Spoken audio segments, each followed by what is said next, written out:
11 সালের পর থেকে অনুপ্রবেশ পশ্চিমবঙ্গে 5 গুণ রেটে বেড়েছে। আমি আপনাকে ডকুমেন্টস দেখাতে পারি, আমার কাছে বুড়ি বুড়ি কাগজ এই মুহূর্তেই বিস্তায় আপনার সামনে পড়ে আছে। আর এই অনুপ্রবেশটা তখনই সাকসেসফুলি হচ্ছে যখন বিএসএফ বা সীমান্ত অরক্ষিত থাকে। এখানে ঢোকার পরে অনুপ্রবেশকারীরা অনায়াসে তৃণমূল নেতা বা রাজ্য সরকারের একাধিক নেতা মন্ত্রী প্রশাসনের মদতে, প্রকাশ্য মদতে তারা এখানে নাগরিকত্ব পাওয়ার সমস্ত ডকুমেন্টস পেয়ে যায়। আপনি খেয়াল, পশ্চিমবঙ্গের বর্তমান সরকার তাদের প্রত্যক্ষ এবং পরোক্ষ মদত আছে বলেই অনুপ্রবেশকারীদের স্বর্গরাজ্য, এখন আর এটাকে বলা হয় না ট্রানজিট।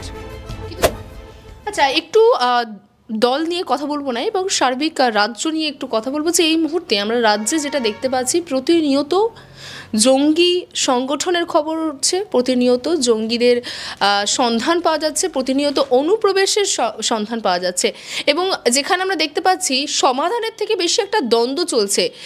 মূলত এই রাজ্যে বিরোধী দল থেকে বলা হচ্ছে যে তারা পাসপোর্ট বা ভোটার কার্ড, আধার কার্ড কী করে এই রাজ্যের শাসক দলের সহযোগিতা ছাড়া তৈরি করছে। অন্যদিক থেকে এই রাজ্যের শাসক দল বলছেন যে সীমান্তে তো কেন্দ্র সরকারের রয়েছে, তাহলে কেন্দ্র সরকারের সীমানারক্ষীরা কেন করতে পারছে না, কিন্তু সার্বিকভাবে যে সমাধানটা সেটা তো বের হচ্ছে না এখানে। না, আমি আপনাকে একটা কথা বলি, আপনি অনেকগুলো প্রশ্ন করেছেন। 2000 অনুপ্রবেশ আমাদের রাজ্যে, ভারতবর্ষে একটা সত্য ঘটনা, বহু যুগ ধরে, বিশেষ করে ভারতের অঙ্গচ্ছেদ হয়ে যখন একটা রাষ্ট্র পরবর্তীকালে আরেকটা রাষ্ট্র হলো, অনুপ্রবেশ হয়েছে, এবং এই অনুপ্রবেশে একটা বড় অংশ হয়েছে হিন্দু। পাঞ্জাব যেটা পাটটা পাকিস্তানে চলে গেছে, পাকিস্তান থেকে এসেছে, কিন্তু মোর দ্যান এসেছে বাংলাদেশ থেকে। এই অনুপ্রবেশ কেন সত্য আমি বলছি, ইন্দ্রজিৎ গুপ্ত, বাম সাংসদ জ্যোতি বসু গণশক্তিতে ধারাবাহিক লিখতেন এটা, যে 1 কোটির উপরে উদ্বাস্তু অনুপ্রবেশকারী, অবৈধ অনুপ্রবেশকারী পশ্চিমবঙ্গে ঢুকে পড়েছে, ভারতবর্ষের বিভিন্ন প্রান্তে ছড়িয়ে যাচ্ছে। এটা আমার কথা নয়। আপনার খেয়াল আছে 2005 বা 2006 রাজ্যের বর্তমান মুখ্যমন্ত্রী, তখন বিরোধী নেত্রী, তিনি মাননীয় ডেপুটি স্পিকারের মুখে কাগজ ছুঁড়ে মেরে বলেছিলেন এই রাজ্যে 1 কোটির উপরে অবৈধ অনুপ্রবেশকারী আছে, যারা বামফ্রন্টকে ভোটে ফি বছর জেতায়, তাই আমি ভোটে জিততে পারি না। মনে আছে? উনি এনআরসির দাবি করেছিলেন, ভারতবর্ষের প্রথম এনআরসির দাবিটা রাজ্যের মুখ্যমন্ত্রী করেছিলেন, এখন যার বিরোধিতা করে রাস্তা কাঁপান। আমি বলছি এটা চরম সত্য।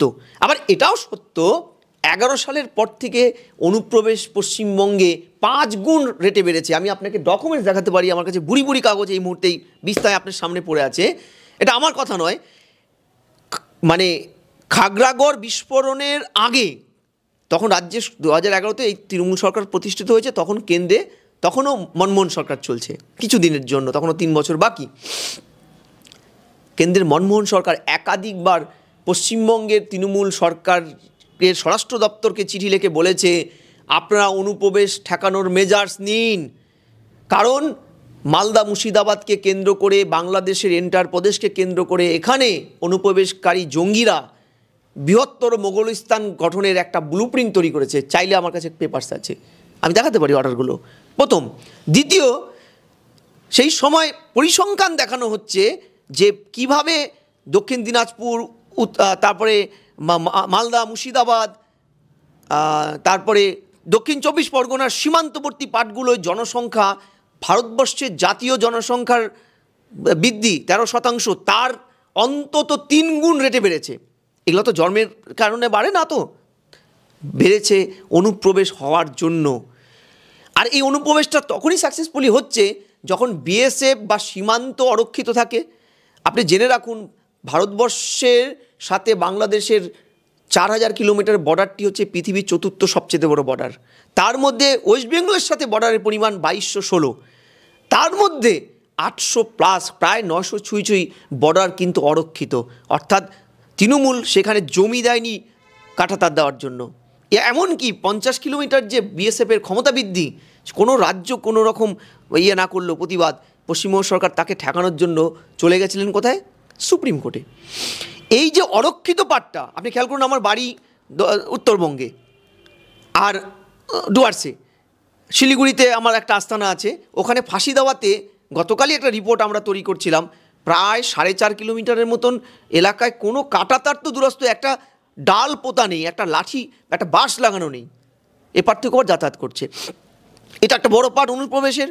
দ্বিতীয় যেটা, এখানে ঢোকার পরে অনুপ্রবেশকারীরা অনায়াসে তৃণমূল নেতা বা রাজ্য সরকারের একাধিক নেতা মন্ত্রী প্রশাসনের মদতে, প্রকাশ্য মদতে তারা এখানে নাগরিকত্ব পাওয়ার সমস্ত ডকুমেন্টস পেয়ে যায়। আপনি খেয়াল করে দেখবেন, দুদিন আগে আফগানিস্তানের নাগরিক, একগাদা নাগরিককে অরিজিনাল বার্থ সার্টিফিকেট বের করে দিয়েছিল মালবাজার, তৃণমূল চালিত মালবাজার পুরসভা, উত্তরবঙ্গের প্রশান্ত দত্ত নামে এক ভদ্রলোক, গুণধর ভদ্রলোক। শুধু তাই দেননি, সে আফগান ভদ্রলোকের বাবা মা বহু আগে মারা গেছেন, সেই যুগে হয়তো এই মানে বার্থ সার্টিফিকেটের চলও ছিল না, সেই তাদেরও অরিজিনাল বের করে দিয়েছেন, তারা ভারতীয় নাগরিকত্ব পেয়ে গেছে।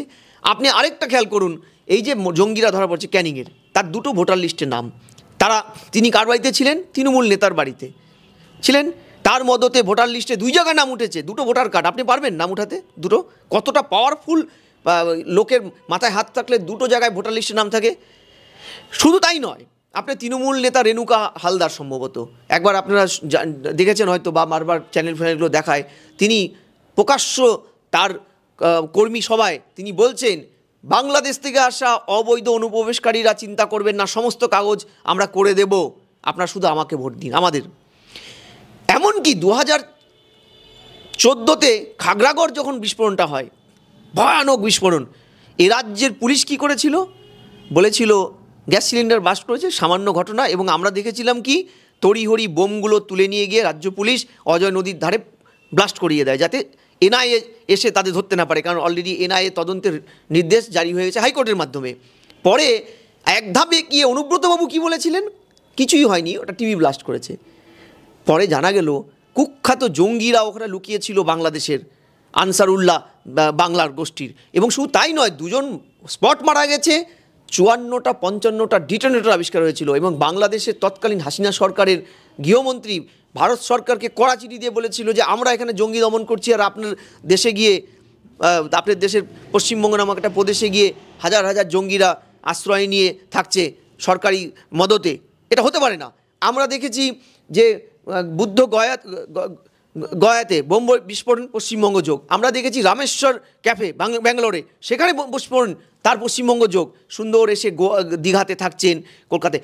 এই যে পার্টগুলো সরকারি মদতে, এই ডকুমেন্টসগুলো কুটির শিল্প আকারে, এই যে দেখুন না, রাসেল এখানে রাহুল হলো বাংলাদেশে অবৈধ, তিনি নিজে স্টেটমেন্ট দিচ্ছেন যে বাবা মা ভাড়া নিয়ে। বেশ কিছু বছর আগে ধুলাগড়ে ধারাবাহিকভাবে একটা বড় দৈনিক পত্রিকা প্রকাশ করেছিল খবর যে বাবা মা ভাড়া পাওয়া যায়, বাবা মা ভাড়া পেয়ে তারা আধার কার্ড বানিয়ে ফেলেছে।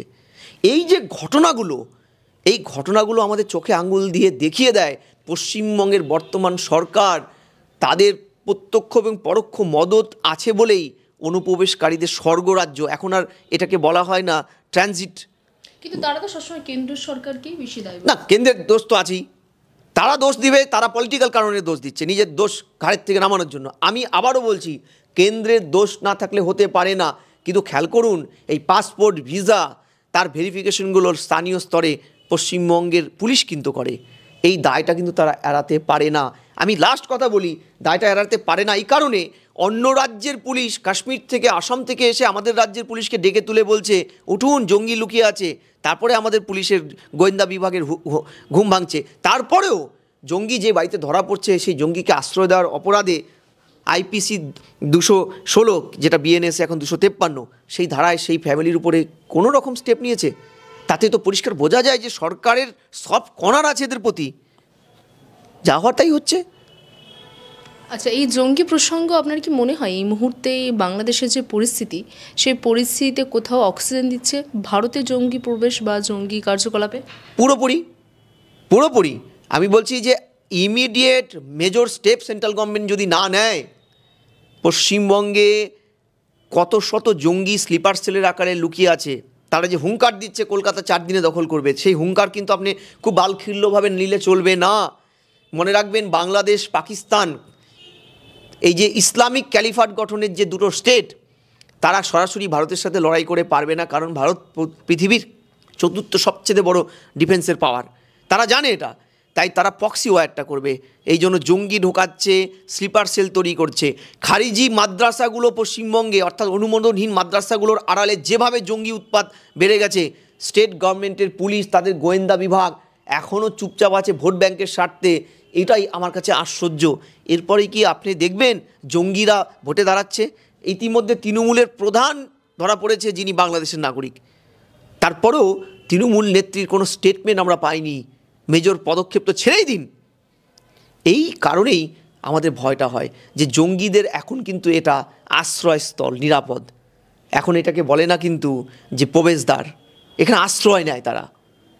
আচ্ছা, এই যে জঙ্গি প্রসঙ্গ বা সন্ত্রাসবাদ যেটা যার সঙ্গে জড়িয়ে রয়েছে, আমরা দেখলাম যে একটি রাজনৈতিক বিশেষজ্ঞরা যেটা বলছেন যে জম্মু এবং কাশ্মীরে বিধানসভার পর থেকে নাকি এই জঙ্গি কার্যকলাপ বেড়েছে। তার পরিসংখ্যানও কিন্তু তারা দিয়েছেন, যেটি তারা বলছেন যে চলতি বছরে কাশ্মীর অন্তত 75 জন জঙ্গিকে নিকেশ করেছে নিরাপত্তা বাহিনী।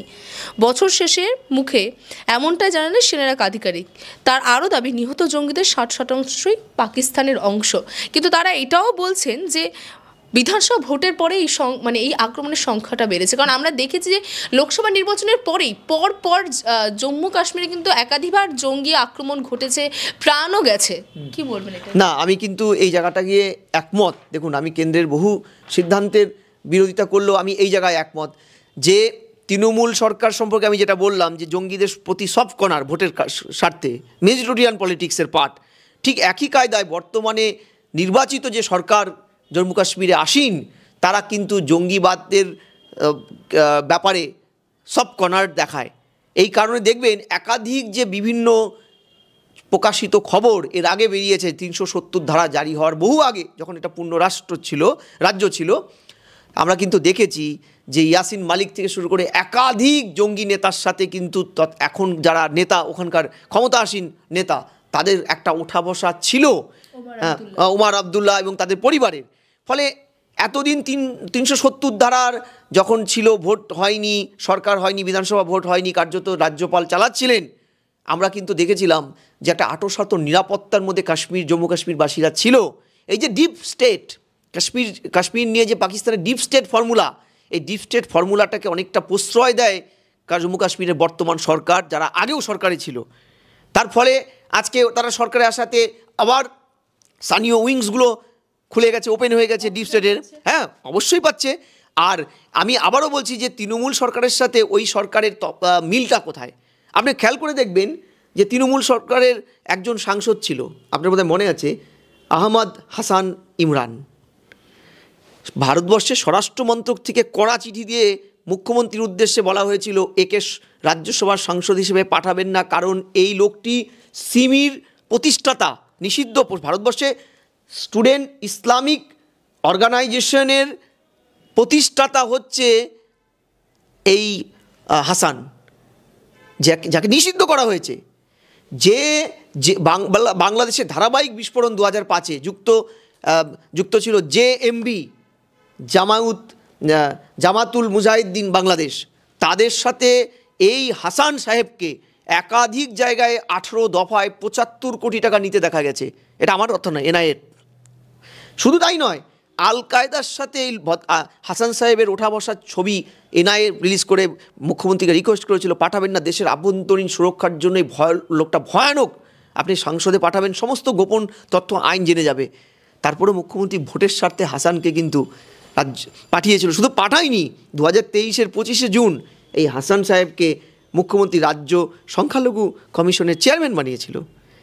এই যে পশ্চিমবঙ্গ সরকার বা কাশ্মীরের বর্তমান সরকার বা অন্যান্য কিছু সরকার, তারা যে জঙ্গিবাদদের প্রশ্রয় দিয়ে একটা অংশের ভোটারদেরকে ভোট ব্যাংকের রাজনীতিটা করেন, এই সব টার্গেটটাই কিন্তু ভারতবর্ষের সুরক্ষা ব্যবস্থাকে চ্যালেঞ্জ করে দাঁড়ায়। এই জন্য দেখবেন, আমি ছোটোবেলায় বা এমন একদিনও যায়নি যে কাশ্মীরে বোম ব্লাস্ট হওয়া, ডিটোনেটর ব্লাস্ট হওয়া, গ্যানাইট ব্লাস্ট হওয়া, পাথর ছোড়া ঘটনা দেখিনি। কিন্তু 370 যখন উইথড্র হলো, তারপরে কিন্তু আমরা এগুলো সচরাচর দেখতাম না। আজকে আবার নতুন করে সেই 90-এর দশকের যে 9-এর দশকের যে ভয়ানক এটা, এবং তার প্রভাব সম্পূর্ণ দেশে পড়ছে। হ্যাঁ, ডেফিনেটলি পড়বে। দেখুন, জঙ্গি শুধু একটা প্রভিন্সে লুকিয়ে থাকে না। জঙ্গি এই যে কিছুদিন আগে কর্ণাটকে যে লোকগুলো ধরা পড়লো, তাদের প্রত্যেকের রুট ছিল পশ্চিমবঙ্গে, যে তারা 20,000 টাকা করে দিয়ে passport, visa, voter card, identity card, Aadhaar card, এমনকি ভারত সরকারের জব কার্ড, যেটা দিয়ে সে চাকরি পায়, সুবিধা পায়, সেটাও পেয়ে গেছে। তারা নিজের বলেছে, স্টেটমেন্ট দিয়েছে। এই যে সব কর্নার এই টেররিস্টদের সম্পর্কে, এটা কিন্তু ভারতবর্ষের ফেডারেল স্ট্রাকচার, সুরক্ষার বলয়টাকে ভেঙে দেবে। বাংলা হান্টের আরও খবর দেখতে নজর রাখুন। বাংলা খবর মানেই বাংলা হান্ট।